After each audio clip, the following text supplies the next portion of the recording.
Okay.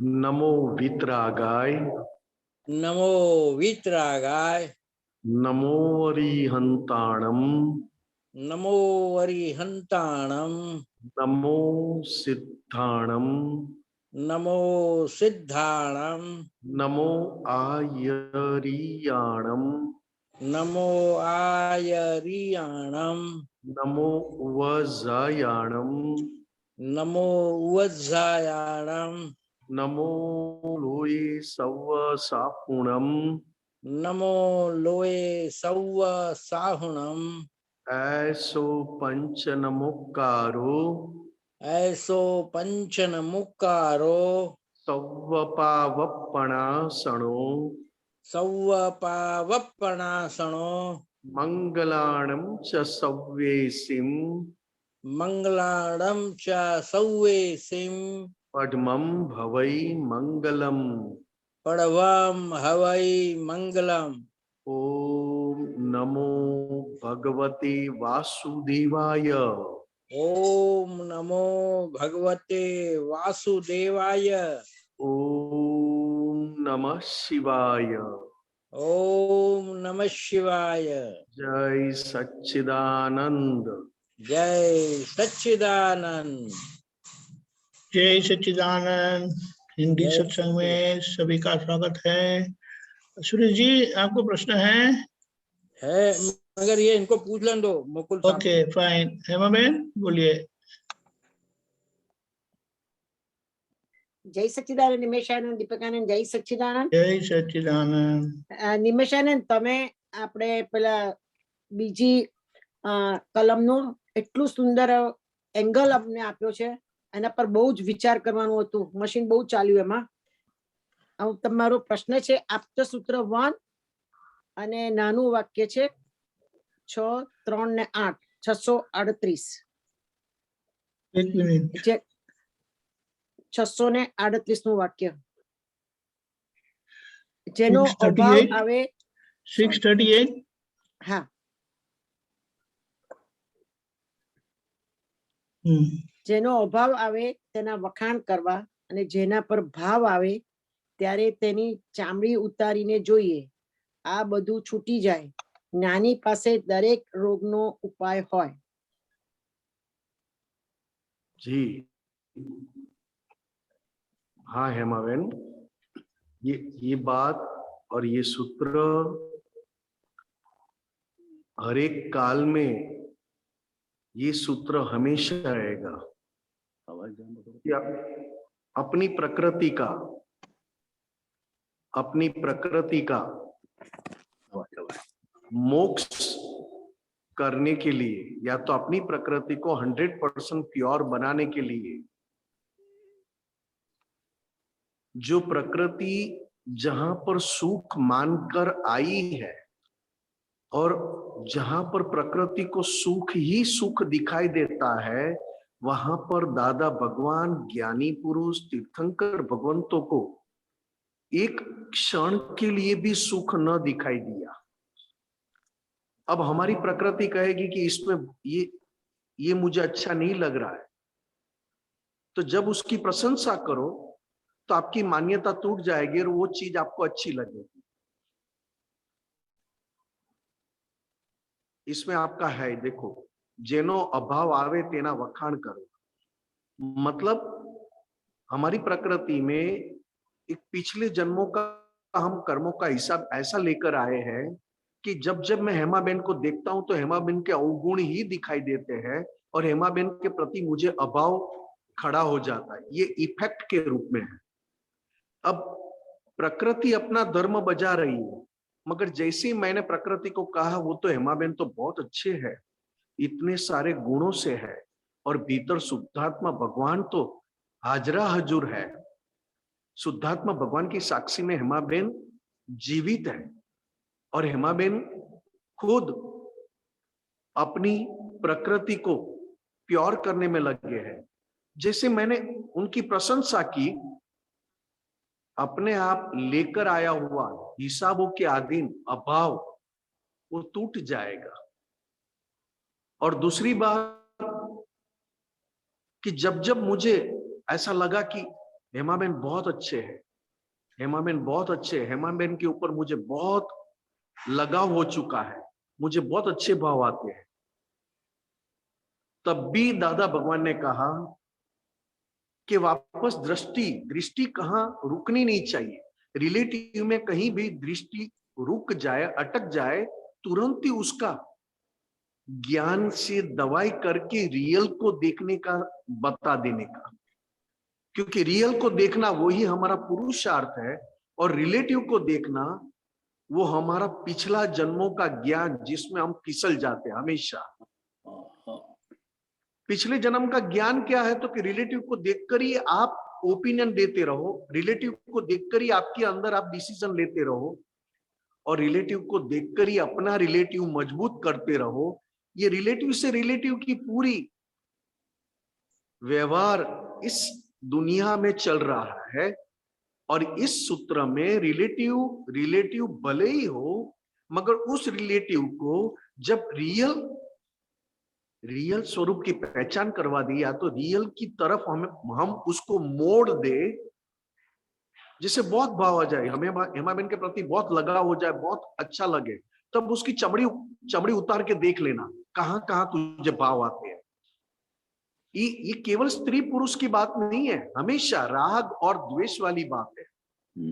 राग और द्वेष, या तो मुझे द्वेष अटका देगा या तो मुझे अति राग अटका देगा। ज्ञान लेने के बाद राग द्वेष शब्द है ही नहीं।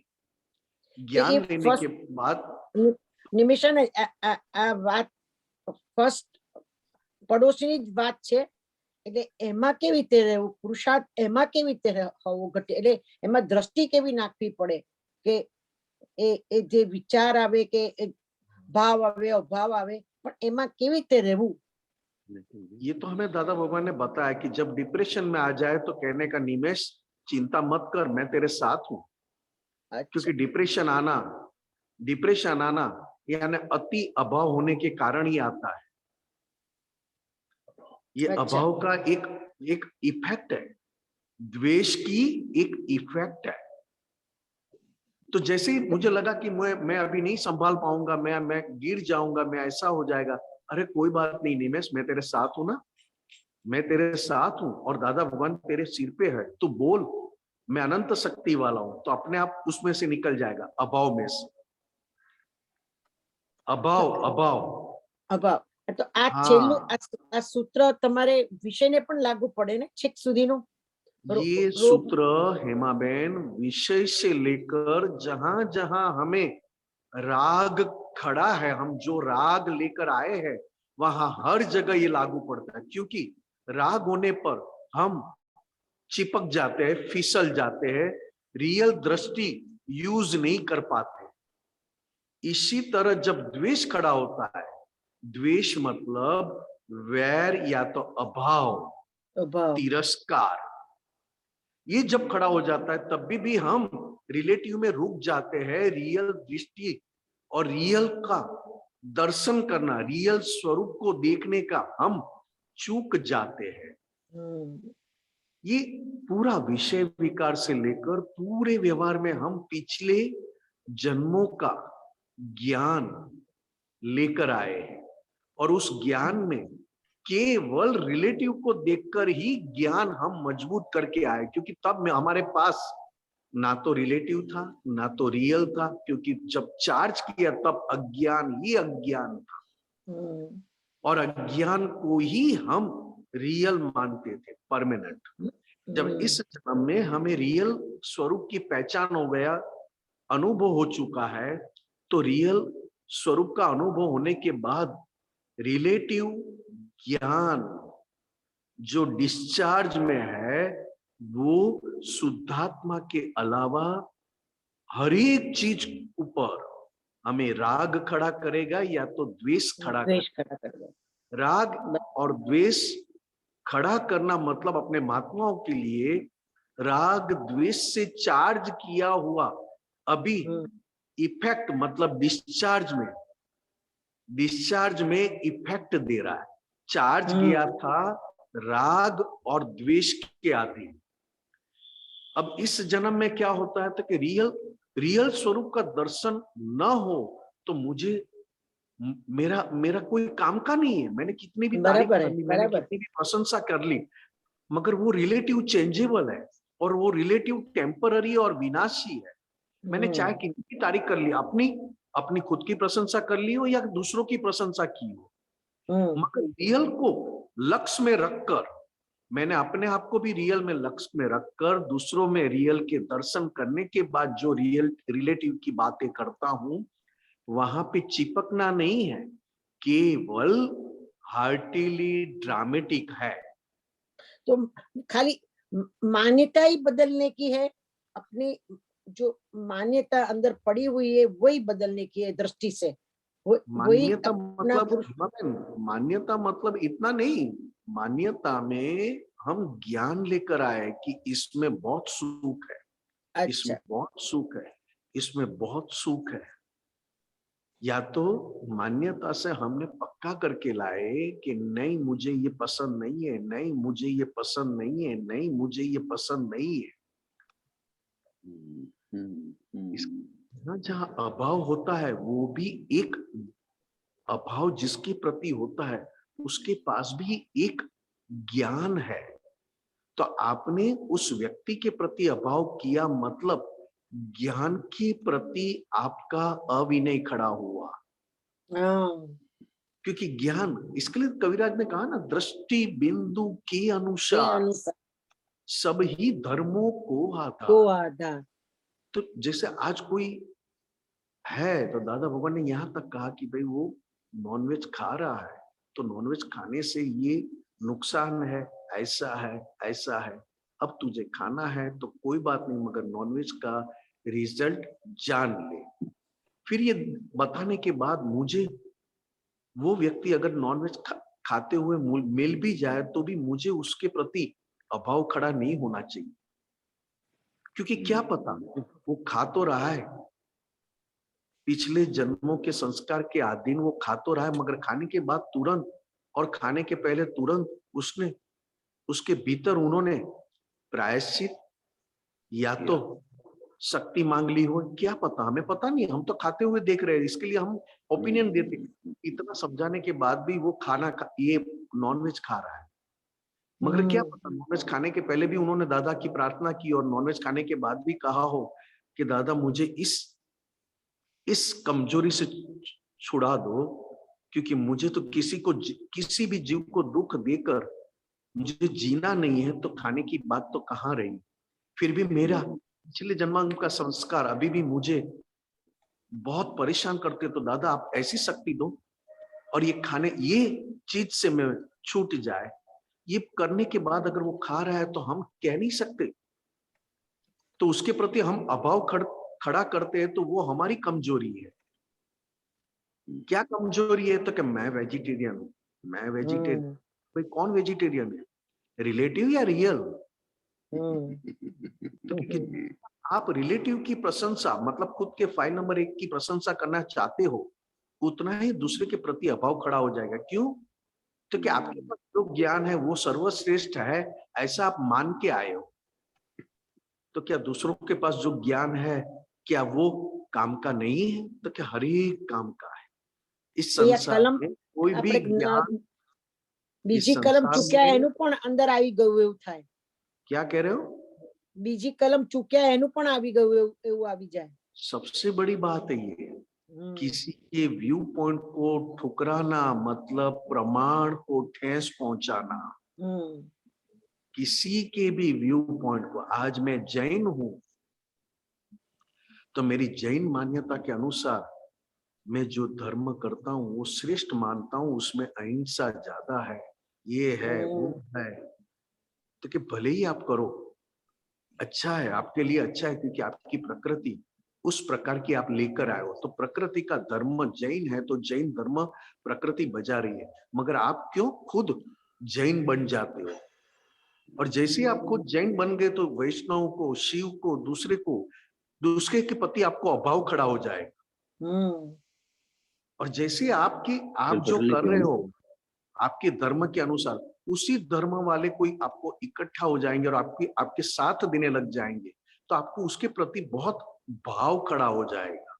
हम्म इसके लिए कहते हैं कि चाय पीते हो, चाय का टेस्ट भी पता है, फिर भी चाय के प्रति भी ऊंच नीच मत बोलना, क्योंकि ये चाय के प्रति नहीं बोल रहे हो, चाय बनाने वाले के तरफ, चाय जिसने बनाई उसकी तरफ ये उंगलियां जा रही है। हम्म क्योंकि आज मुझे चाय भाई और चाय नहीं भी भाई, चलो मैंने कह दिया कि चाय में मजा नहीं आया, तूने ऐसा नहीं, चाय में मजा नहीं आया, कुछ आया, मगर चाय बनाने वाला ने तो बहुत भाव से बनाया था। तो इतना समझना चाहिए कि मुझे भाव समझ में नहीं आ रहा है, मुझे तो केवल टेस्ट समझ में आ रहा है, तो तुरंत मुझे पता चलना चाहिए कि ये मैं चाय का बुरा नहीं बोल रहा हूं, चाय बनाने वाले को पहुंचता है। तो इसके लिए इस सूत्र में सबसे बड़ा हेमाबेन क्या है कि कहीं पर भी हम रिलेटिव में रुक न जाए, तुरंत ही अपने रिलेटिव के पास दादा का ज्ञान से, अपने रिलेटिव के पास जो ज्ञान है उस ज्ञान में से छुड़ाकर रियल की तरफ उनको देखने का हम लक्ष्य बना दिए। ये બરાબર છે, सूत्र ये बताया है। બરાબર છે. પછી બીજું સૂત્ર છે સ્વરૂપ વિજ્ઞાન, પાના નંબર 61, વાક્ય નંબર 1541. પાના નંબર 61, સ્વરૂપ વિજ્ઞાન. અમે सर्व विज्ञान नंबर નંબર 1541. 2, નંબર 2 અને પાના નંબર 61 અને વાક્ય નંબર 1541. ओके અમે બોલીએ. દશા છીએ, અગાસવાળા અમને ભાષા સમજે છે, તેને અમે શું કરીએ? દશા લેખે લાગશે નહીં અને ભાષા લેખે નહીં લાગે તો દશા લેખે લાગશે, ભાષા લેખે નહીં લાગે. સોરી, લેખે લાગશે અને ભાષા લેખે લાગશે નહીં. તો એમાં આ દાદાની દશા આપણે જોતા હતા કે સેપરેટ, બરાબર ટોટલી સેપરેટ, પણ એ આપણે અંદરની આંખોથી જોતા હોય કે જે દ્રષ્ટિથી જોતા હોઈએ, પણ શબ્દથી આપણને જે જ્ઞાન આપ્યું છે, કારણ કે બંને પૂતગલ જુદા છે એટલે શબ્દથી જ્ઞાન આપ્યું, પછી આપણો એક કસ્ટમાઉસ ભાગ ખોલ્યો છે, પણ આપણે અંતર્મુખી થયા છે અને અંદર ચાલીએ છે, તો ભાષા જ કામ લાગે છે ને, તો પછી જ્ઞાન કેવી રીતે સમજમાં પૂર્ણ થાય? ऐसा नहीं है हेमाबेन, ऐसा कुछ नहीं है। हम्म भी कहीं प्योर भाषा और इससे भी कहीं ज्यादा गुण वाली भाषा शास्त्र में है, फिर भी काम क्यों नहीं लगती है? वो लाइव नहीं है ना, आप ही कह रहे हो, आप ही प्रश्न पूछ रहे हो, तो फिर वो लाइव नहीं है, तो लाइव क्या है? लाइव शब्द लाइव है, लाइव, इसलिए तो अपने टच होता है ना. शब्द लाइव है तो शास्त्र में शब्द है ना, क्यों लाइव नहीं लगते हैं? दादा ने बताया ना वो कैंडल है ना, लाइव कैंडल नहीं है, इसलिए अब तो दादा के हिसाब से चलते हैं भाई साहब. नहीं हेमाबेन, आपकी बात सही है, मगर दादा भगवान की इतनी करुणा इस काल में, आप और मैं केवल करुणा से ही, मैं उनकी करुणा से, और उनकी करुणा क्या थी तो कि अपनी पहचान हम सबको बता सके, क्योंकि ये लोग गलती में हमारा अविनय न कर बैठे, अनजाने में दादा भगवान की कीमत नहीं कर पाएंगे, क्योंकि इतनी इन लोग की दशा बड़ी नहीं है, ये अभी बालक है। तो दादा भगवान की करुणा ऐसी थी कि आपको उनकी दशा का दर्शन हो गए, आपको उनकी प्योरिटी का दर्शन हो गए, आपको उनके अयाचक किसी भी प्रकार का भिखारीपन नहीं है, उस दशा का आपको दर्शन हो गए।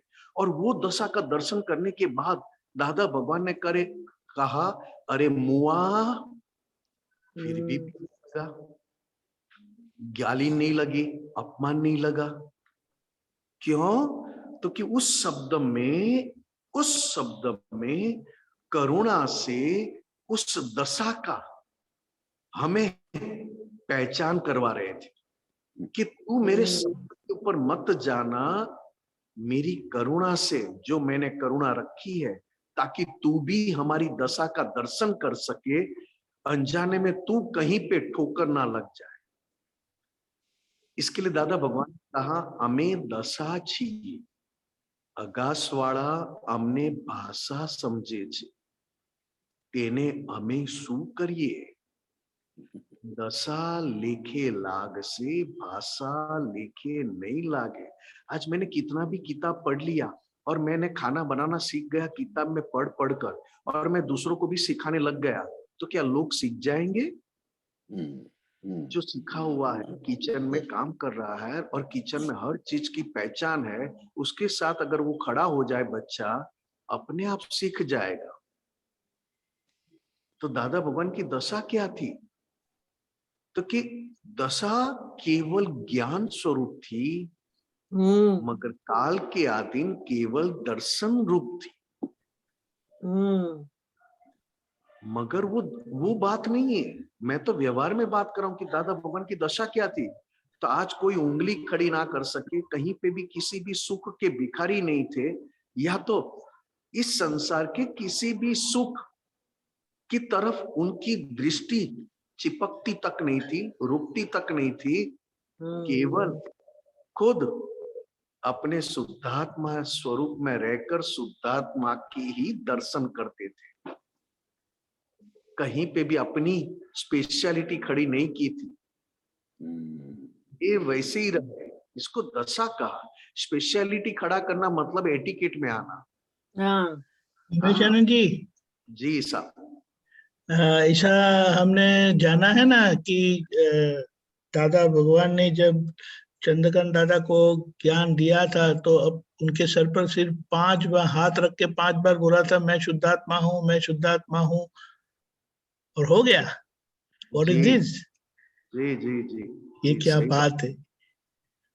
ये तो क्या बात है। ये तो केवल भीतर की प्योरिटी जो दादा भगवान को दिखाई दिया, और जिसके पास प्योरिटी नहीं था, माइनस वाले थे, उनको भी उस दशा में लाकर रख दिया। तो खुद की दशा हम कैसे पहचाने? दादा भगवान की दशा तो उनकी करुणा से हमने पहचाना। करेक्ट। बराबर है। छाती न बोलियो कोई काड़े, प्रगट भगवान छो तो न मुझे लोग समते आश्चर्य छे कड़ी काड़नो। जो इतनी बातें करने के बाद, इतना खुला कहने के बाद, खुद तो नॉर्मल ही रहते थे, खुद अपने स्वरूप में ही रहते थे, मगर जहां से जिसके पास से काम निकालना था उसकी तरफ वो उंगली करते थे। खुद वो नहीं थे। जैसे अंबालाल मुर्जी भाई पटेल, प्योर, इतने प्योर इस काल में कि एक आश्चर्य के रूप में थे, ज्ञानी पुरुष। मगर जब उसकी तरफ उंगली करने के बाद उन्होंने क्या कहा कि मैं तो मैं ही हूं, मैं तो शुद्धात्मा हूं, मैं आपके जैसा ही हूं, आप में जो है वही मेरा स्वरूप है, मगर जो प्योर हुए उसके पास से आप काम निकाल लो। समझी सके विज्ञान लोक पढ़िया काम फूली बदामन उपजे उदगर विषय चे मूड प्रार्थना लोकने परिचय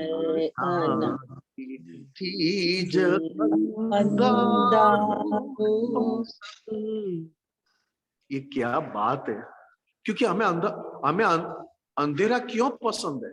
क्योंकि अगर उजाला हो गया तो हमारी गलती दिखाई देगी, और उजाले में हम रह नहीं पाएंगे, क्योंकि उजाले में ज्यादा गलतियां दिखती है, और ज्यादा गलतियां देखने पर हम अपने आप को कैसे संभालेंगे? तब दादा भगवान ने कहा, मैं ऐसा उजाला देता हूं कि तू जो जिसको देख रहा है उससे तू मुक्त रहेगा, और फिर भी तू जिसको देखेगा वो भी प्योर होते जाएगा।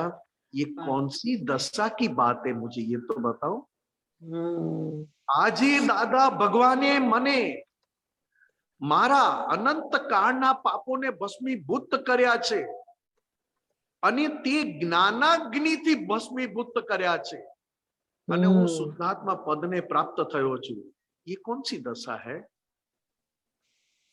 अरे हम हमारी एक गलती को मिटा नहीं सकते, धो नहीं सकते, और दादा भगवान ने 60,000 महात्माओं की सारे सभी इतने पापों को जला दिया ज्ञानाग्नि से, ज्ञान रूपी अग्नि से। ये क्या है, ये भी बताना पड़ा दादा भगवान को। ये भी एक डॉक्टर 1,000 पेशेंट का ऑपरेशन करे, उतना हमें एक आदमी को शुद्धात्मा प्राप्त करने में इतना श्रम लगता है। बराबर। इस सब करने के बाद भी दादा भगवान तो नॉर्मल ही थे। हमें तो कहीं कहीं पे भी उनको श्रम दिखाई नहीं दिया। दादा भगवान के फेस के ऊपर, दादा भगवान के हास्य के ऊपर, ये सब कहने के बाद भी वो जो कह रहा है, बता रहा है, वो करुणा का अवतार है। और खुद दरअसल दादा भगवान स्वरूप है।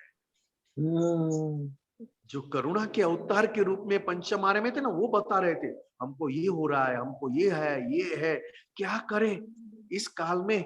जवेरी है नहीं, तब जाके हीरे को खुद को बोलना पड़ता है कि देखो इतना कैरेट का, इतना कैरेट का।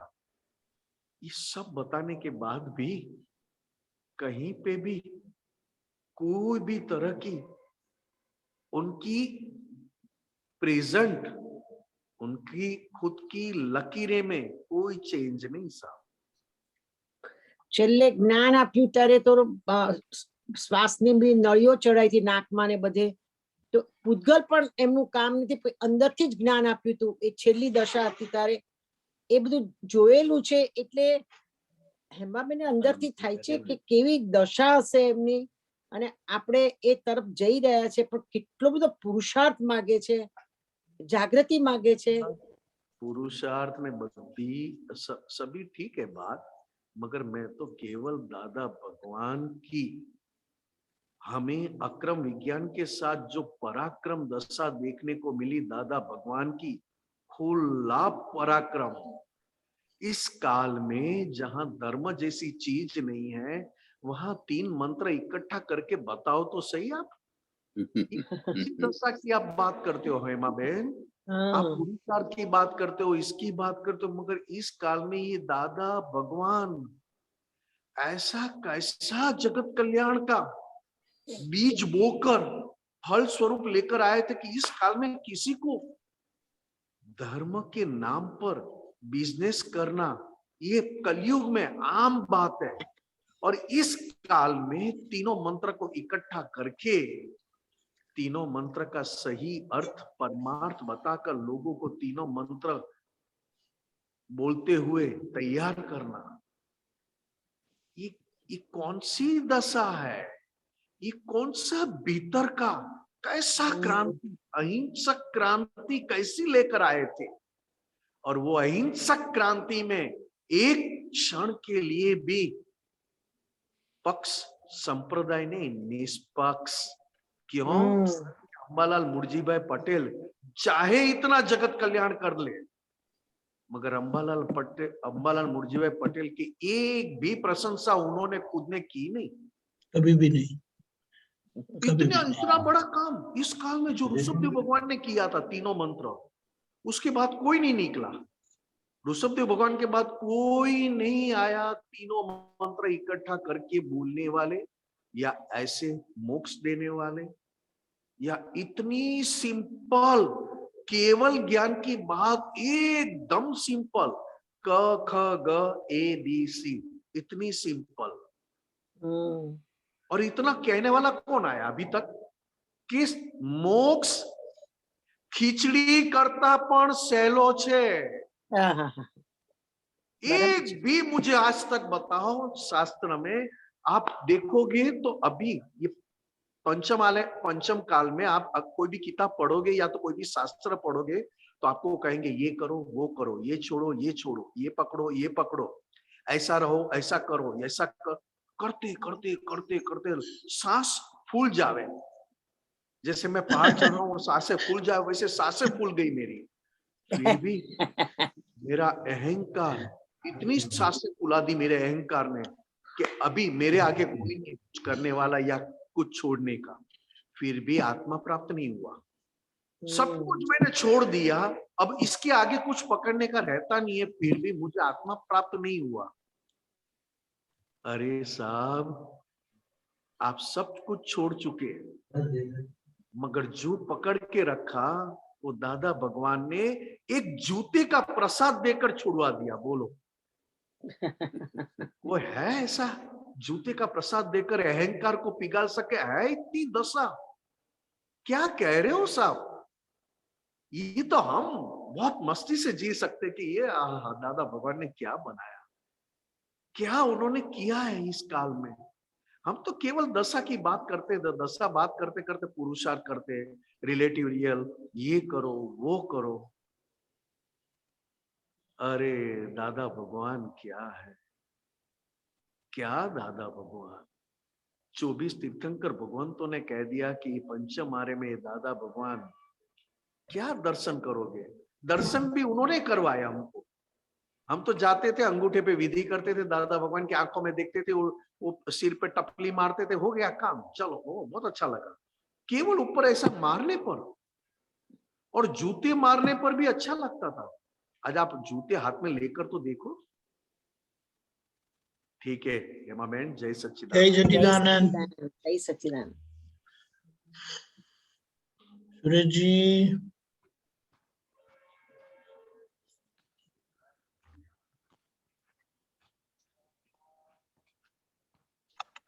बोलिए सूरज जी। जय संत सच्चिदानंद निमेशानंद जी। हाँ जी, हाँ जी, जय सच्चिदानंद। आपका सत्संग सुनने में बड़ा आनंद आया, मगर ये महात्मा जो मनुष्य जन्म में लेता है उसको संतुष्ट कभी नहीं मिलती है, क्योंकि कर्म फल उसके ऐसे रहते हैं, कामनाएं से भरे रहते हैं, इच्छाएं उसकी रहती हैं, वासनाएं, भूख, ये सब वो पहले से परिपूर्ण कर्म फल के हिसाब से लेकर के आता है साहब। हाँ जी, तो अब क्या होता है कि यदि वो उन सब चीजों को इस तरह से मान ले कि ये मेरे लिए प्राप्त है, मेरी ये वासना प्राप्त है, मुझे मेरी भूख है, तो वो पर्याप्त समझ करके वो बैठता नहीं है। उस वासना को पूरा करने के लिए, इच्छाओं को पूरा करने के लिए वो यहाँ वहां भटकता रहता है साहब। जी, क्योंकि रामकृष्ण ने भी जन्म लिया इतने पहले, तो उनकी भी कामनाएं भरी थी उनमें। जो अधर्म को धर्म में लाने की जो कामना भरी थी, वो उसके पीछे घूमते रहे, जंगलों में भटकते रहे। और कृष्ण ने भी इसी तरह से अपनी पूर्ण जीवन धर्म अधर्म को अधर्म में करने के लिए पूरा जीवन अपना व्यतीत कर दिया था। और हम लोग तो हिंदू जन्म में धर्म में पैदा हुए, कई ऋषि मुनियों का ज्ञान भी लिया। अब ये दादा का ज्ञान लेने के बाद में सिर्फ हमारी यही कामना है कि हम मोक्ष प्राप्त करें दादा के जी, ज्ञान से। ये भी जी, एक कामना हमारे में जागृत हो गई है कि हाँ हमको जी, किसी भी तरह से मोक्ष जाने का है। अभी तुलसीदास ने भी कई अपने दोहे में लिखा है, जो हमने पढ़ा नहीं, समझा नहीं, जाना नहीं, समझे कि नहीं, कि हमको किसी के माने दोष नहीं देखना चाहिए, कोई लाभ के पीछे पड़ना नहीं चाहिए, हमेशा संतुष्ट रहना चाहिए। मनुष्य है ना, संतुष्ट नहीं रहता है, असंतुष्ट रहता है, तो उसके कारण वो यहाँ वहाँ भटकता रहता है। अभी दादा ने जो ये ज्ञान दे दिया, मुझे कभी कभी ऐसा लगता है कि संसार में 8 करोड़ जैन धर्मी हैं, जिसमें 3 करोड़ ये हैं और 3 करोड़ माने दिगंबर और श्वेतांबर हैं, 5 करोड़। तो इनमें से ये दादा का ज्ञान पाने के बाद में भी ये लोग जो मोक्ष जा रहे हैं, अपने अपने हिसाब से जा रहे हैं सब। मोक्ष जाने की इनकी जो विधि है वो अपने अपने हिसाब से है। कुछ लोग बुद्धि के हिसाब से, कोई ने ब्रह्मचर्य पाल लिया तो कोई ने कुछ कर लिया, कोई ने अपने कपड़े बदल लिए तो कोई ने अपने कपड़े नहीं बदले, और उस तरह से वो मोक्ष जाने के रास्ते पर हैं।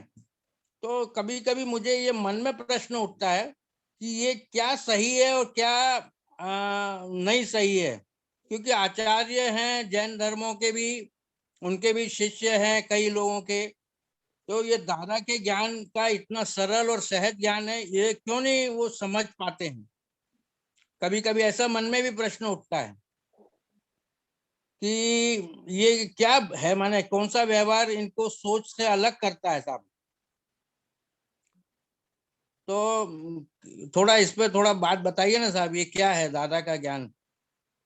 कुछ नहीं है साहब, ये तो अपनी पुण्य के अधीन है सबकी। अच्छा, पुण्य के अधीन है। हाँ, और कुछ नहीं है। और आप जो बात करते हो संतुष्ट नहीं है, संतुष्ट नहीं है, संतुष्ट नहीं है, आप एक ही बात करते हो। अगर संतुष्ट हो जाएंगे ना तो मोक्ष की प्राप्ति करने का उनकी इच्छाएं कम हो जाएगी।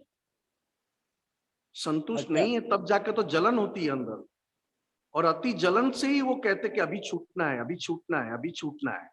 नहीं नहीं, मनुष्य योनि में जब जन्म लेता है तो वो तो कर्म फल के हिसाब से लेता है साहब। हाँ, कामनाएं इच्छाएं उसकी भरी रहती हैं, तब वो मनुष्य योनि में आता है साहब। माने असंतुष्ट था, इसके लिए जन्म हुआ उसका बेचारे का, उन इच्छाओं को पूर्ति करने के लिए। हाँ। बात सही के नहीं? नहीं, सही नहीं है आपकी बात। केवल खाली इतनी ही बात है कि असंतुष्ट होने से भीतर जलन खड़ी होती है, और भीतर जलन और भीतर बहुत वेदना होती है, तब जाके वो कहते हैं कि अभी मुझे छूटना है, कहीं से छूटने का रास्ता मिल जाए जन्म मरण से। ये कितने जन्मों की हमारी खोज है, आपको शायद पता नहीं है। दादा भगवान कहते थे कि ये महात्मा तो कितने जन्मों से संसार में सुख आता ही नहीं था इनको, ये तो कब का संसार छोड़ के बैठे थे, मगर छूटने का रास्ता मिले तब छूटे ना। तब तक तो उनका मजबूत होते गया कि कब छूटे, कब छूटे, कब कोई मिल जाए, कब कब कहां से मुझे हमें जन्म मरण से मुक्त होने का रास्ता मिल जाए। ये करते ही करते, क्योंकि इतनी जलन खड़ी होना और उसके बाद संसार में रहना ये कोई आसान बात नहीं है। इसके लिए जो असंतुष्ट है वो भी एक ऐसा है कि आपको संसार की ओर से मोक्ष की ओर ले जाने में एक बड़ा निमित्त रूप से काम करता है। आज असंतुष्ट जितना भी मिलेगा दुखी रहेगा, जलन ही रहेगा, उसके भीतर जलता ही रहेगा, तब उसको होगा इतना होने पर भी मेरे पास मैं दुखी हूं, तो सही में सुख कहाँ है?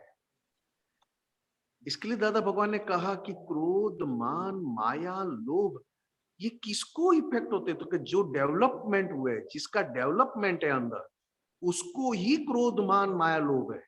जो अंदर से डेवलप नहीं है उसको क्रोध, मान, माया, लोभ है ही नहीं। और क्रोधमान माया लोभ नहीं है तो अंदर से जलन भी नहीं है। जितनी क्रोधमान माया लोभ डेवलप उतनी जलन ज्यादा, और जितनी जलन ज्यादा तो उनको एक बार तीव्र भाव खड़े हो जाएंगे, अब तो मुझे छूटना है। जो चीज हम संसार में गलत कहते हैं वो सही है, गलत ही है, मगर एक दूसरी दृष्टिकोण से, मतलब एक निष्पक्ष दृष्टिकोण से देखोगे तो समझ में आएगा कि जो संसार में गलत है वो भी उसको जलन देता है और अंदर से कहीं ना कहीं आगे लेके जाता है, आगे बढ़ाता है कि नहीं, मुझे अभी भी कुछ पाने का बाकी है, अभी भी मैं पूरी तरह से सुखी नहीं हूं। ये समझना ये किसके लिए है? तो कि संसार में सब कुछ होते हुए भी असंतुष्ट है।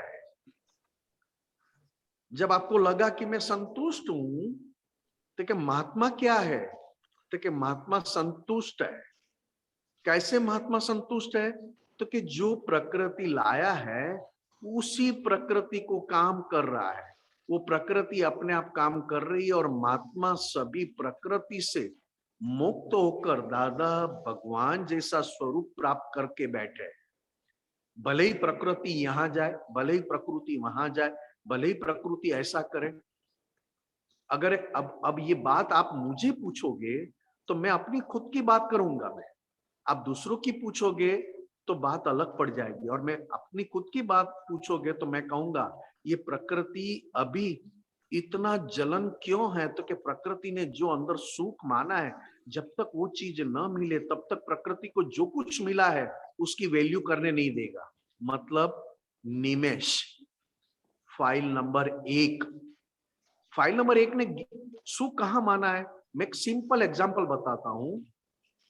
मैं सुबह उठता हूं, दूसरे आप तो पुत्र भी उठते हैं, सभी महात्माओं भी उठते हैं, मगर जैसे मैं उठता हूं और मुझे चाय मिल जाए तो मैं कहूंगा अरे बहुत मजा आ गया, बस चाय मिल गई ना, काम हो गया, बस अभी कोई बात नहीं। अपने आप प्रकृति अपना काम करने लग जाएगी। मगर जैसी प्रकृति को चाय नहीं मिली, आधा घंटा, पौना घंटा, 1 घंटा, तब तक कोई आकर कहेंगे ना कि लो भाई ये काजू वाला केसर वाला दूध है, नहीं चाहिए। अरे भाई बहुत बढ़िया ठंडाई बनाई है, बहुत अच्छा है, लो, नहीं चाहिए। क्यों? उसने जो सुख जिस चीज में माना है वो चीज अगर उसको नहीं मिले तब तक वो दूसरों की वैल्यू नहीं करेगा। इसको भी जानने वाले को महात्मा पद दिया है। प्रकृति को पूरी तरह पहचानते हैं और प्रकृति का पूरी तरह निष्पक्ष होकर प्रकृति को देख रहे हैं और अपने स्वरूप में है, तो कि प्रकृति कहां कहां दौड़ रही है, प्रकृति कहां कहां मेहनत कर रही है, प्रकृति किस बारे में ज्यादा बातचीत करती है, उसमें से पता चलता है कि पिछले जन्म की चिकनाहट वाला माल कौन सा है। जैसे आप कोई मुझे पॉलिटिक्स की बात करोगे तो मुझे पॉलिटिक्स में बहुत इंटरेस्ट आ गया और मैं आपके साथ पॉलिटिक्स की बातें करते करते 2 घंटा निकाल दिया। तब मुझे पता चला कि ये तो 2 घंटा निकल गई बातों करने में। तब मैंने पहचान लिया कि ये पॉलिटिक्स में सुख है, ऐसा ज्ञान। और ये पॉलिटिक्स की बात करनी मतलब खुद को कुछ अलग समझना कि मैं कुछ जानता हूं। ये माल जब था तब 2 घंटे बाद की तब तक उसको थकान नहीं लगी। और जैसे आपने कहा चलो भाई थोड़ी क्रिकेट की बात करते हैं, अरे यार क्रिकेट कहाँ लाए, क्रिकेट में कुछ काम का नहीं, क्रिकेट ऐसे। तो महात्माओं की जो बात है, आपने अगर महात्माओं की बात की, और महात्माओं में भी मैं अपनी खुद की बात करता हूं, मैं दूसरों की नहीं, मैं खुद की बात करता हूं। आज प्रकृति को, निमेश को क्रिकेट का इंटरेस्ट है तो क्रिकेट उसको 4 घंटे दिखाओगे ना टीवी पे, आराम से बैठेगा, कमर तक नहीं दुखेगी, भूख तक नहीं लगेगी, आराम से नींद तक नहीं आएगी। आप देखना प्रकृति को कैसा है। आज प्रकृति ने मान लिया कि इसमें सुख है, तो आप सोचो खरे साहब, दादा भगवान को इस संसार में कहीं पे भी सुख नहीं आ रहा था, एक बूंद जैसा भी, जितना भी सुख नहीं आ रहा था, फिर भी दादा भगवान 100% केवल ज्ञान दशा में थे। हाँ, 356 डिग्री कहते थे वो, एक इतना सा भी सुख नहीं आ रहा था। किसको साहब? दादा भगवान को। दादा भगवान मतलब कौन? वो तो दादा भगवान आपके अंदर भी है, मेरे अंदर भी है। पटेल को, वो दादा भगवान तो दादा भगवान थे, है और रहने वाले हैं। वो अपना ज्ञाता दृष्टा परमानंद। मैं किसकी बात करता हूं तो कि दादा भगवान के स्वरूप से पहचाने गए ज्ञानी पुरुष अंबालाल मुर्जी भाई पटेल, उनको एक सुख नहीं आ रहा था, फिर भी अपने धर्मपत्नी हीराबा के साथ बहुत अच्छा हार्टिली व्यवहार निभाया। बिजनेस में अपने पार्टनर के साथ निभाया। बिजनेस में कह दिया कि भाई मुझे बहुत कम पार्टनरशिप रखना, क्योंकि तुम्हारे पास 4 बच्चे हैं, मेरे पास एक भी बच्चे, मैं क्या करूंगा आधा आधा पार्टनरशिप लेकर। और फिर भी लेने के बाद भी दादा भगवान घर पे नहीं लाए, क्योंकि कहीं से भी संसार का सुख नहीं आता था। फिर भी उसको अति 100 गुना सुख उनके भीतर से आ रहा था। फिर भी संसार में थे, संसार की सारी ड्यूटी बजाते थे। तो वो प्रकृति जो संसार में दिखाई देने वाली, वो प्रकृति, ज्ञानी पुरुष और एग्जैक्ट दादा भगवान, ये तीनों का भेद समझ में आए ना खरे साहब। क्योंकि दिखाई देने वाली प्रकृति दादा भगवान ने कहा टॉप्स है, टॉप्स। इसको क्या कहा दीपक आनंद जी? लट्टू लट्टू लट्टू लट्टू। हमारे गुजराती में लट्टू को बहुत कुछ और बोलते हैं, इसके लिए मैं नहीं बोला। गुजराती में तो साला लट्टू है। लट्टू का किसको कहते खरे साहब पता है? है नहीं पता है खरे साहब? इसके लिए आवाज नहीं निकलती आपकी। नहीं लटकने वाला। अरे नहीं साहब, कॉलेज में लड़के होते ना, हाँ मैंने तो किसके पीछे लट्टू बन जाते हैं। वही अरे वही। अच्छा वाह, ठीक है साहब। तो ये बाहर की प्रकृति को प्रकृति के स्वरूप रहने दिया। वो प्रकृति व्यवस्थित के अधीन था, और वो प्रकृति का जो भी कार्य था, उस कार्य के ऊपर कहीं पर भी मालिकी खड़ा नहीं थी। नहीं दादा ने जो ये कहा है ना, आई और माई, ये बहुत बड़ी चीज दे दी है साहब। मैं यही कह रहा हूँ खरे साहब, आपका प्रश्न का ही जवाब दे रहा हूं मैं आपका प्रश्न का क्या जवाब दे रहा हूं कि प्रकृति किसी की बस में नहीं है। कृष्ण भगवान को भी मृत्यु आया तो पानी पानी पानी पानी करके चल बसे। तीर्थंकर परमात्मा महावीर भगवान को भी जब अंतिम क्षण आए, तब उन्होंने भी कहा मैं जीवन दाता नहीं हूं, मोक्ष दाता हूं। प्रकृति अपने धर्म में है, मगर हमारी देखने की जो आदत है, जो आंखों से दिखाई देता है, उसी को ही हम सत्य मान लेते हैं कि देखो ये ऐसा है, देखो ये ऐसा है।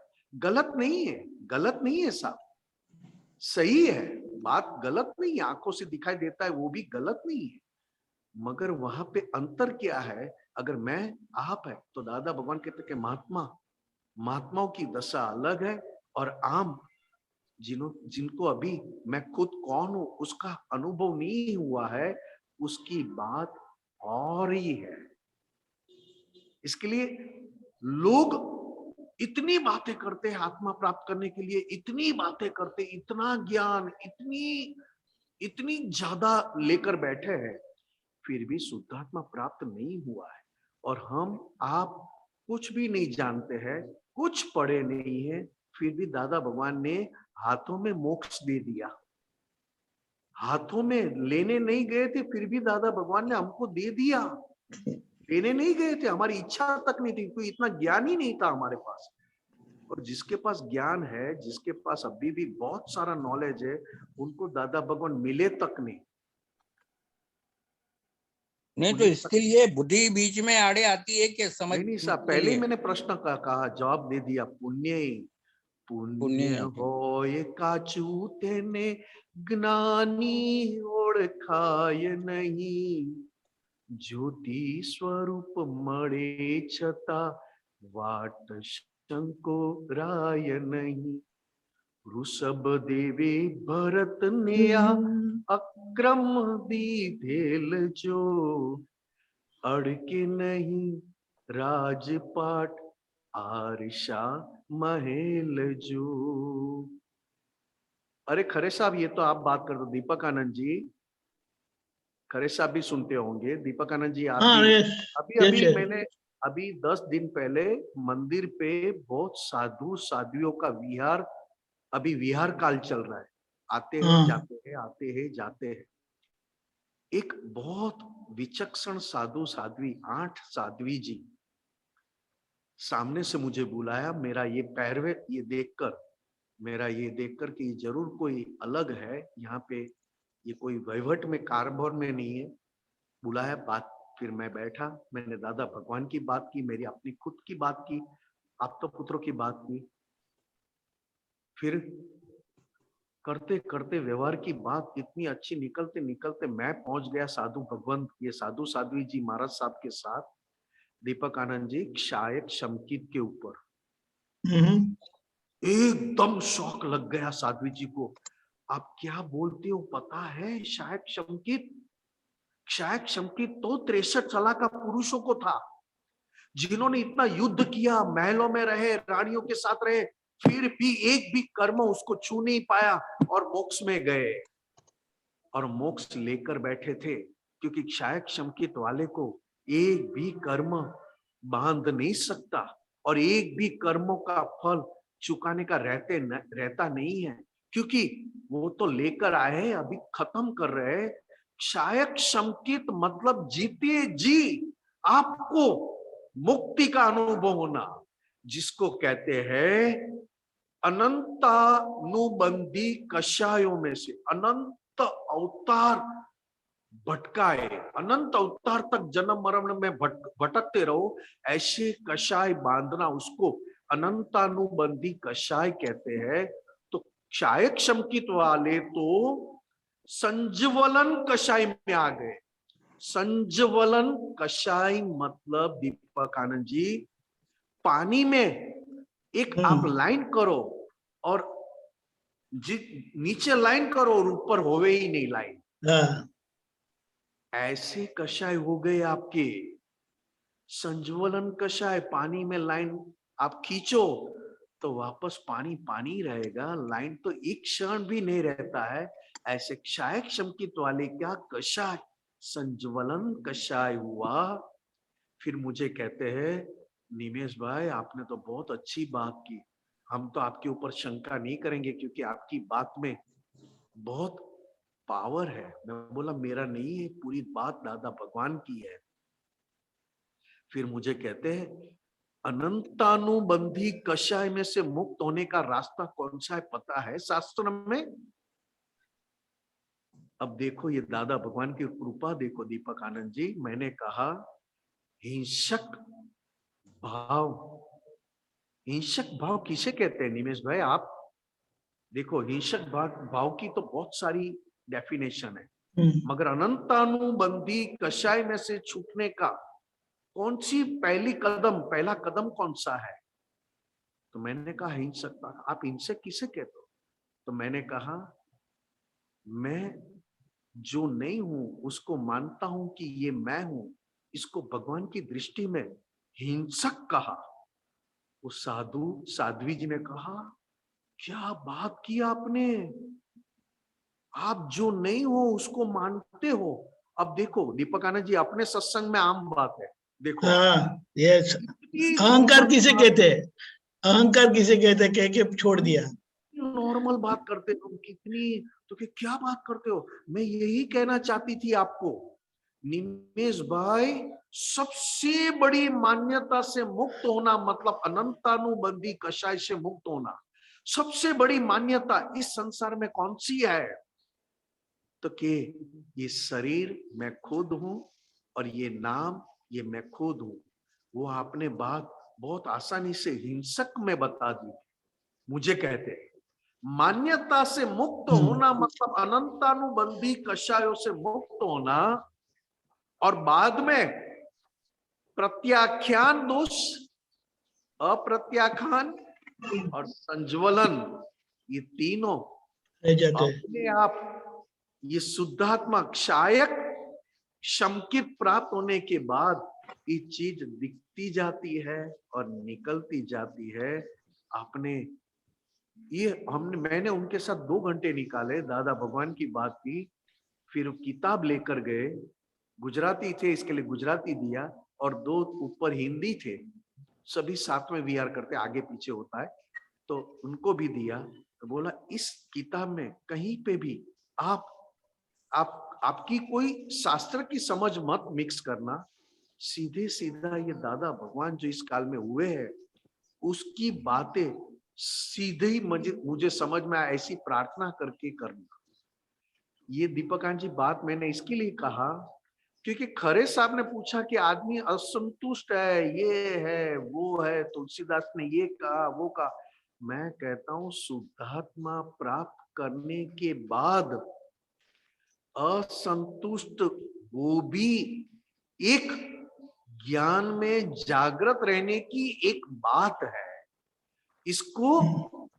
इसको गलत मत समझो, क्योंकि असंतुष्ट जो हो रहा है वो खुद नहीं है, मगर उसको ज्ञान में लेना, मतलब ज्ञान में अगर आप जागृत है तो ये असंतुष्ट वाला भाग को पहचान पाओगे, तब जाके हमारी पुरुषार्थ दशा आगे बढ़ेगी। खरे नहीं साहब, नहीं, बात सही है आपकी, मगर मैं क्या कभी कभी ये सोचता था ऐसा कि असंतुष्ट तो अभी और संतुष्ट ये सब व्यवहार के शब्द रह गए हैं साहब। ये शब्द सब व्यवहार के रह गए हैं जो खरे के व्यवहार में आ जाते हैं, क्योंकि तो दादा व्यवहार ने तो आई और माई का जो फ्रैक्चर कर दिया है, आई शुद्धात्मा बना दिया है और व्यवहार का माई सुरेश खरे रह गया है साहब। तो उसको माने कुदरती रचना को सिर्फ वो देखता रहता है कि चाहे संतुष्ट है कि असंतुष्ट है, और उसके लिए वो नाटक करता है संतुष्ट बनाने के लिए। कभी ब्रह्मचर्य पाले, कभी कुछ करे, कभी कुछ करे, कभी ये करके मैं संतुष्ट बन जाऊं, या मैं ऐसे कपड़े पहन लूं या वैसे कपड़े पहन लूं, या मैं मंदिरों में बैठा रहूं या वहां चले जाऊं, या मैं कथा मैंने सत्संग करता रहूं। तो क्या मुझे ये फल स्वरूप होगा क्या? अरे ये खरे जो साहब, नाटक करते। आप ही के प्रश्न में आप ही का जवाब है साहब। आप इतनी लंबी बात करते हो, खाली एक ही बात, मैं तो रह गया ना साहब। तो जब तक मैं स्वरूप में नहीं है तब तक तो भटकना है ही साहब। अच्छा। हाँ, मैं कौन? मैं निमेश, मैं ये कपड़े बदलने वाला। नहीं, मैं माने क्या कि इधर से वो तो खरे को भटकना है तो भटके, मगर जो शुद्धात्मा पद पे है वो देख रहा है वो खरे को। ये वापस इसके एक बात, नाटक को। आपकी एक बात वापस, आपकी 100% ड्यूटी है खरे भाई का मोक्ष करने की। अच्छा। खरे भाई भटके तो भटके, ऐसा नहीं। तो दादा भगवान हमको कहना चाहिए था आप तो पुत्रों को कि अगर ब्रह्मचर्य पालो तो ठीक है, नहीं पालो तो कोई बात नहीं, भटकते रहना, उसमें कोई बात नहीं, वो आप नहीं हो, वो तो आपका प्रकृति का है। क्यों ऐसा नहीं कहा और वहां पे हमको रेड सिग्नल बताया? ये ज्ञान को इस तरह नहीं लेना है। अच्छा। अगर आप कहते हो कि ब्रह्मचर्य पाले तो ठीक है, भटकना है तो भटके, वो खरे भटक रहा है, तो दादा भगवान आप तो पुत्र को पहले कहना चाहिए था कि आपसे ब्रह्मचर्य होता है तो पालना, नहीं होता है तो उसको भी न पालने वाले को देखते रहना। क्यों ऐसा एक भी शब्द नहीं निकला दादा भगवान को कि ब्रह्मचर्य आपकी शुद्धात्म स्वरूप अनुभव करने के लिए ये ब्रह्मचर्य अति अति अति आवश्यक है। अगर इसमें आप कहोगे कि वो पालता है तो पालता है, नहीं पालता है तो भटकता है, तो भटकने वाले को मैं देखता हूं, तो फिर पुरुषार्थ जो दादा भगवान ने व्यवहार में, क्योंकि मोक्ष खरे भाई का करना है, आप मोक्ष स्वरूप हो चुके हो, आप शुद्धात्मा होने के बाद आप मोक्ष स्वरूप हो। आपको मोक्ष बाकी किसका है? तो कि खरे भाई का। अब खरे भाई में क्या क्या मोक्ष में, मोक्ष स्वरूप होने में कौन से अंदर की कमजोरियां हैं, उसके सामने शक्तियां मांगने का खरे भाई को सिखाना है। खरे भाई को मोक्ष स्वरूप होने में कौन सी अंदर की कमजोरियां काम करती है, उसके सामने खरे भाई के पास, दादा भगवान के पास शक्तियां मांगने का सिखाना है साहब।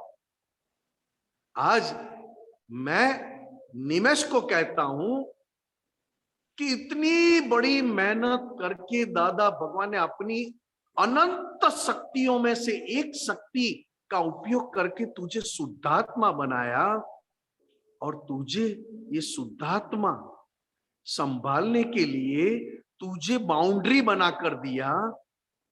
तो जब ये बाउंड्री से बाहर जाएगा तो तुरंत तू निमेश के पास से कुछ ना कुछ काम लेगा या फिर छोड़ देगा। जैसे बिजनेस में आपने गलत एक रेट लिख दिया हो तो भी आप मैसेज करके, फोन करके वापस उधार लेते हो। तो आज मोक्ष में जाने में जो बाधक है, मोक्ष में जाने में जो विघ्न रूप है फाइल नंबर 1 में, वो देखने के बाद फाइल नंबर 1 के पास सुपर शक्तियां मंगवाना, ये हमारी ड्यूटी है फाइल नंबर 1 के प्रति। नहीं तो क्या कहेगा फाइल नंबर 1, ओ मैं अलग हूं, ये अलग है। अरे साहब, ये बात सही है। जब दादा भगवान की हुक्का पीते थे ना, हुक्का बीड़ी सिगरेट पीते थे ना, तो दादा भगवान आप हुक्का पीते थे तो दादा भगवान ने कभी कहा नहीं कि ये डिस्चार्ज है, ये कुदरती रचना है। नहीं, ये मेरी कमजोरी है। क्या कहा साहब? ये मेरी कमजोरी है। ऐसा नहीं कहा ये कि डिस्चार्ज है, कुदरती रचना है, प्रकृति जो कर रहा है उसको मैं देखने वाला हूं। एक भी सेंटेंस ऐसा निकला नहीं साहब। हम आप तो पुत्र थे, दादा भगवान के पास जाते थे खरे साहब, तब हमसे गलतियां बहुत होती थी अब्रह्मचर्य की दृष्टि से, क्योंकि कॉलेज लाइफ था। तब भी जब भी जाते थे तो दादा भगवान ने कहीं पे भी हमको अप्रिशिएट नहीं किया। चले जाओ, यहाँ नहीं काम का है, अभी आपका मोक्ष हो गया, मगर आपका जो व्यवहार है वो काम का नहीं है। व्यवहार में तो इतनी प्योरिटी चाहिए, नहीं तो कुछ काम का नहीं है। यहाँ पे एक भी सेंटेंस आप अलग हो, प्रकृति अलग है, इसको ये करो, कुछ नहीं। व्यवहार को 100% परमार्थ रूप बनाना अपने व्यवहार को, तब जाके भीतर के भगवान के दर्शन हो पाएंगे। अंबालाल मुर्जीभाई पटेल इतने प्योर कि भीतर के दादा भगवान अपने आप दर्शन होते थे। सभी को हो गया था ओ साक्षात दादा भगवान। ठीक है साहब?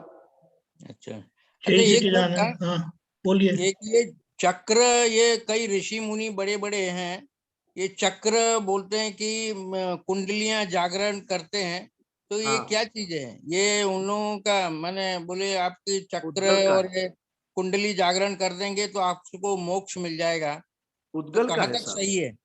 उद्गल का है साहब, मैंने 3 बार कहा। उद्गल का है। उद्गल का है, हाँ। और आज्ञा चक्र, आज्ञा चक्र मिलेगा कि किसको मिलेगा? आप सुनिए पहले, आप केवल सुनिए अभी। आज्ञा चक्र वो केवल शुद्धात्मा के पक्ष वाला है, बाकी के सारे चक्र पुद्गल में शक्तियां प्रकट करने वाले हैं। और आज्ञा चक्र, वो एक ही आज्ञा चक्र ऐसा है कि संपूर्ण केवल ज्ञान दशा खुली करने वाला चक्र है। उसके अलावा जो भी चक्र है वो स्टेपिंग है, स्टेपिंग। मगर जब तक ज्ञानी पुरुष इस काल में प्रत्यक्ष न मिले तब तक आज्ञा चक्र खोल नहीं सकता। अपने आप अपनी परिश्रम से, अपनी पुरुषार्थ से आज्ञा चक्र खुल नहीं सकता। आज्ञा चक्र के अलावा बाकी के जितने चक्र है वो खुल सकते हैं, मगर आज्ञा चक्र खोलने के लिए ज्ञानी पुरुष का प्रत्यक्ष मिलना जरूरी है। और आज्ञा चक्र खुलना मतलब आप मोक्ष स्वरूप होते जाओगे। अच्छा, नहीं, अभी क्या है कि कई 7 चक्र होते हैं शरीर में। नहीं साहब, 9 चक्र साहब, आपको चक्र भी पता नहीं। 9 चक्र होते हैं, 9 चक्र। एक ऋषि मुनि बता रहे थे कि 7 चक्र होते हैं, मूलाधार होता है, विशुद्धि चक्र। किताब में कहते हो? कौन सी किताब में है ऋषि मुनि का? पता नहीं, अभी मैंने कहीं नहीं, पढ़ा आप गलत हो साहब, आप गलत हो। 9 चक्र है, और 9 चक्र में 8 चक्र पौद्गलिक है। पुद्गल यानी बहुत तरह की आपकी लब्धियां खड़ी हो जाए, बहुत तरह की अलग अलग आपके अंदर शक्तियां खड़ी हो जाए जो किसी के पास ना हो। फिर भी दादा भगवान ने कहा कि पुद्गल शक्तियां हैं, ये हमेशा के लिए आपके साथ नहीं रहेगी। और 9वां को भी एक आत्मिक चक्र बना करके आई को उन्हें डिफाइन किया था। तो मैं साहब, ऐसे ही पढ़ रहा था। हाँ, वो तो शास्त्रों में आई को डिफाइन तो बहुत सालों से किया है साहब। अच्छा। आई को डिफाइन आत्मा हम्म। की बात तो बहुत सालों से शास्त्र में है। आज्ञा चक्र की बात करते हैं हम अभी। आपने चक्र की बात की तो जो मेन चक्र है आज्ञा चक्र, जिसमें एक हमारा पद है, जिसमें ऋषभ देव भगवान के शासन देवी चक्रेश्वरी माता है। आपको अच्छा। क्या पता नहीं होगा शायद। नहीं, ऋषभ देव मूलाधार एक भगवान चक्र के होता है। अपने मंदिर में चक्रेश्वरी माता भी रखे हैं और पद्मावती माता भी रखे हैं। चक्रेश्वरी माता के पास वो ऋषभ देव भगवान की शासन देवी है। सभी जैन धर्मों का चक्र, आप बता रहे होंगे, जैन धर्मों के उससे बता रहे होंगे। अरे माने नहीं साहब, ये तो सभी शास्त्र में के है, अनुसार। जैन नहीं, भागवत में है चक्रेश्वरी माता का। तो आपको एक नहीं है। उन्होंने मूलाधार चक्र जो बताया है, तो मूलाधार चक्र बताते हैं कि वो it is related with the आत्मा। हाँ जो हाँ। मूल है, जो हृदय के पास बताते हैं ऐसे। अरे साहब, टाइम हो गया है। ये तो आप बात कौन सी करते हो? जब तक आपके भीतर आत्मा है तब तक ये शरीर जीवित है, और शरीर जीवित है तो चक्र उसके आत्मा की लिंक में है। अगर आत्मा नहीं है तो शरीर में चक्र की क्या वैल्यू? जय सच्चिदानंद, जय जय सच्चिदानंद साहब। सच्चिदानंद। दीपक आनंद जी, टाइम। जय सच्चिदानंद। ओके उमेश जी, क्विक, एक ही मिनट, नमो एक मिनट, एक मिनट। स्वामी जी प्रणाम, स्वामी जी प्रणाम। बोलिए बोलिए। जैसे स्वामी जी, अब मैं अपना प्रश्न रख देता हूं। रियल व्यू पॉइंट से मैं रिलेटिव व्यू पॉइंट से मैं उमेश भास्कर हूं, रियल व्यू पॉइंट से मैं शुद्धात्मा हूं। ये दोनों व्यू पॉइंट है, और मैं ये प्रश्न शंका के संदर्भ में नहीं पूछ रहा, समझ ठीक करने के संदर्भ में पूछ रहा हूं। ये दोनों व्यू पॉइंट है, और व्यू पॉइंट एक दृष्टिकोण से है, मतलब एक एंगल से है। तो कंप्लीटनेस में क्या है, मतलब कुछ कंप्लीट भी है ना इसके पीछे। ये तो दो व्यू पॉइंट है, ये तो ठीक है, मतलब इसके बारे में प्रश्न नहीं है। प्रश्न ये है कि कंप्लीट क्या है, जहां पे 360 डिग्री पूरी कवर हो जाती है। मतलब मैं नहीं जानता मैं किस तरह, अगर आज समय नहीं है स्वामी जी, मैं फिर किसी और दिन प्रश्न का जवाब ले लूंगा। Okay, no 4:30 problem. Okay fine. Kirtan शुरू होना है। ओके, हाँ, निमेशान जी त्रिमंत्र बुलाएं। नमो वितरागाय। चलिए, मुझे ये फायदा हो गया। नमो वितरागाय। नमो अरियंताणम। नमो अरिहंतानम। नमो सिद्धाणम। नमो सिद्धानम। नमो आयरियाणम। नमो आयरियाणम। नमो वज्रयाणम। नमो वज्रायाणम। नमो लोहे सव सापुणम। नमो लोहे सब सहावणम। ऐसो पंच नमोकारो। ऐसो पंच नमुक्कारो। सव पावपणासनो। सव पावपणासनो। मंगलाणम च सव्वेसिम। मंगलानं च सव्वेसिम। पद्मं भवै मंगलम। परमं हवै मंगलम। ओम नमो भगवते वासुदेवाय। ओम नमो भगवते वासुदेवाय। ओम नमः शिवाय। ओम नमः शिवाय। जय सच्चिदानंद। जय सच्चिदानंद।